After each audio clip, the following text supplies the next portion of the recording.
Hello and welcome everyone. Today we are going to do a breakdown video of crow pose, which is a introductory arm balance pose that many people feel very challenged by, and oftentimes it's a challenge in the mind and a challenge of fear.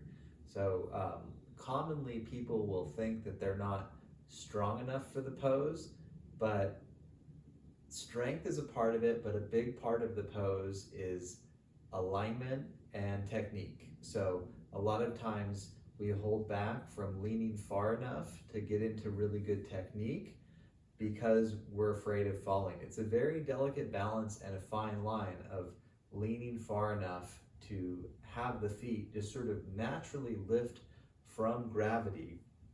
I was seeing one of my students earlier in the week set up for it and kind of like kick, kind of lean, and kind of trying to spring into the pose, which is a method that can work, but it's not as effective as just leaning forward far enough that the weight of the torso is just naturally picking up the feet, right?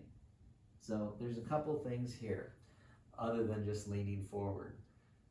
The head lifting will prevent you from leaning excessively forward, and you want to actively press through the fingertips, especially when you get to that moment of feeling like you might be almost going too far forward. You have to get to that point where you feel like it's almost too far forward, and one of the things that will keep you from falling forward is a strong pressure through the fingertips. Now, too much and it'll push you back, although it is better to fall back than fall forward. I've set up a blanket here in case I were to fall. I would have a soft landing for my head or face. So if you set up a blanket, and I'm practicing on carpet, which is not as good for pressure in the hands, not as good for the wrists, but it's what I have to practice on, and it is softer for the landing. So taking a couple of things out of the mind in terms of fear, a soft landing, a blanket, doing it at home when no one's watching is going to be very helpful, because we're not just afraid of falling and hurting ourselves in class, we're afraid of falling and being embarrassed around other people. Now, falling out of a yoga pose is not something that you need to be embarrassed about. It's a sign that you're trying hard. It's a sign that you're facing your fear and experimenting. But we do naturally feel that embarrassment amongst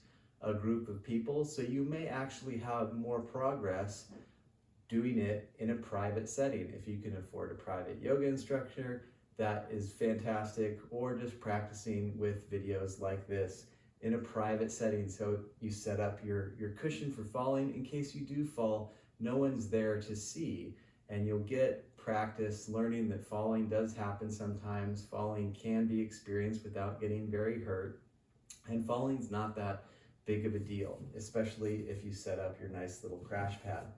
Another way to practice is to use 1 or 2 blocks. You do have to get the distance just right, and that can be a little bit tricky.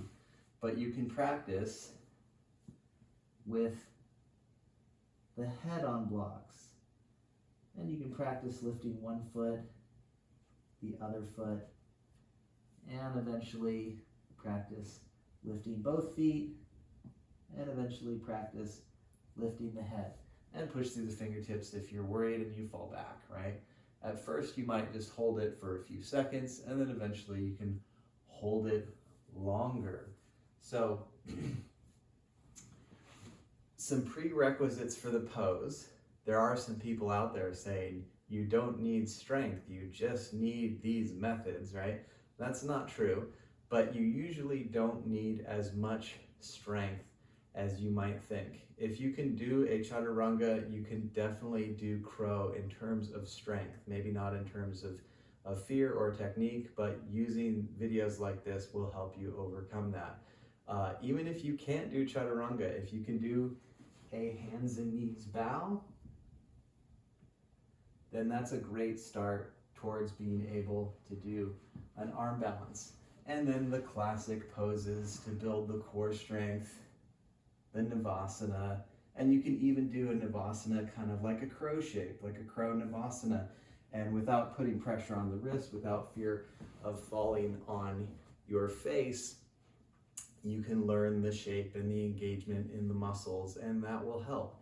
These things come gradually with time, but they do come with consistent effort. So keep making the effort, keep practicing, keep breathing, and I will see you soon with more at the top of the mat. If you like videos like this and feel value from them, go to GabrielBenjaminYoga.com. You can sign up for my membership for free. There's exclusive content on there.